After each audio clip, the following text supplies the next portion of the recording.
Hello, Claire Maxwell here at Embodied Learning Systems. Today's video is about core support. And my version of core support is not about activating some muscles in your belly or your middle.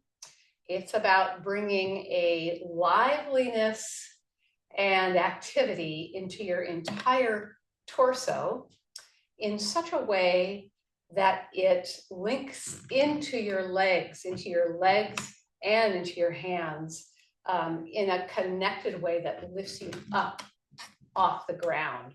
So it's kind of like a core activation that spreads throughout the whole body. And the way we get to this is through rotational movement. So every single part of our body rotates: our head, our ribs, our pelvis, our legs, our hands. Everything has a slight rotational capacity. So I'm going to show you two ways to access really deep active core support throughout your torso. One is a little bit easier on your limbs in the chair, and then the other one puts a little bit more demand on the strength of your arms and your legs. So you can try both. If you have arm injuries or any kind of weakness in your upper body, just try the first one, the second one, really gently, really easily. You can see my feet. So I have a chair that's nice for this kind of exploration because it's flat. It doesn't have a bucket like a dip seat.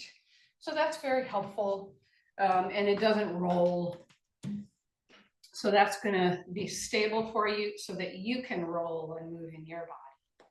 So you just start with a nice solid stance. Both sit bones on the chair, both feet on the ground. And you can just begin to play with the weight of your head, letting it dip a little bit forward from your hip and then dipping back into your sit bones a little bit and dipping forward at your hip and coming back. So you've got this forward motion in your pelvis, and if you forward and backward potential in your pelvis. So from the side, it's no big deal. It's just a really gentle rocking. Counterbalancing, oh my goodness, I'm covered with cat hair. Counterbalancing the head with the weight of the pelvis. So it's kind of like the pelvis drops down, the head comes up, the head goes over, and the pelvis rolls a little bit, pelvis drops down. Okay, so that's the first part. And then you're going to just tip forward a little bit, and you're going to look just gently down towards your right arm. And just leave your gaze there for a little while. And notice that you start to shift your weight over onto the opposite hip. So this foot, or at least this hip, the foot can stay down, but the hip comes up a little bit. And it literally, you're rotating towards that hip joint a little bit. And if you put your hands here in your belly, there's a movement, there's a turn this way. And you could literally pick that foot up and put it down. So then try the other side. You tip forward a little bit. You turn your head, your shoulder kind of dips, and you're kind of trying to look behind your chair. So now you can just try a visual arc from one side to the other. And as your head dips over to one side, your weight goes over that hip, it frees up your other foot, and then you can start to turn more. So I guess I have to come back to the center, tip forward a little bit, look over. Whoa. And then I can continue turning in. So my belly is literally turning in towards my leg. It's a really good feeling in your belly. And you might feel a little stretch because as this half of your body turns towards your hip, this half is kind of opening a little bit. All right, so that's the version in the chair. Now we're going to do a more demanding version on all fours. And so what I'm going to do again is just reaching my hands and my head out. You know, I'm playing with this kind of dipping from the hips. It's okay as your hands and your head go forward. You're going to kind of need a little bit of tone up in your belly here. You're not trying to just dump down into your hip joints. As your head goes over, your belly's kind of going back and up toward the ceiling. And using that support of your belly, gently, slowly put some weight into your hands. But with this upward, you could even lift your heels a little bit.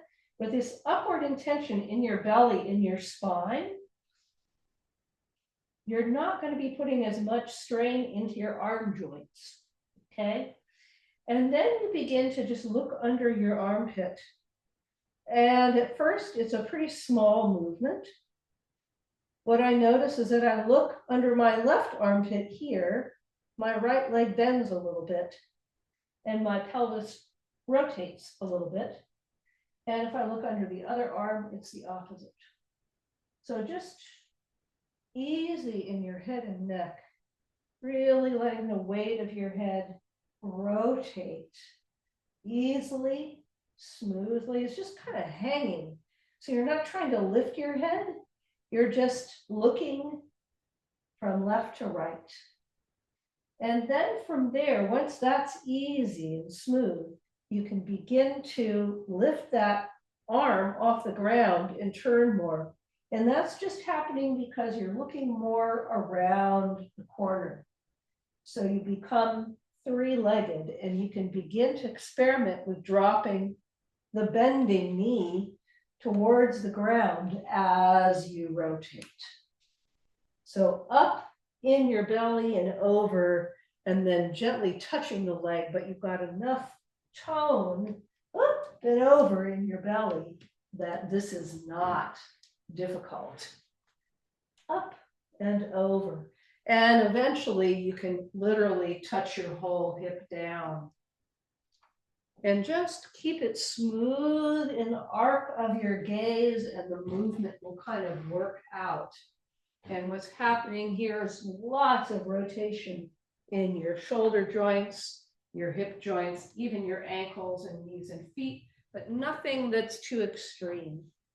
All right, so there's your core support getting activated, and muscles that spiral around your torso, working all the way around the back, the front deep into your hip joint, your limbs rotating, and all of that linking in to a kind of an upward intention in relationship to the ground.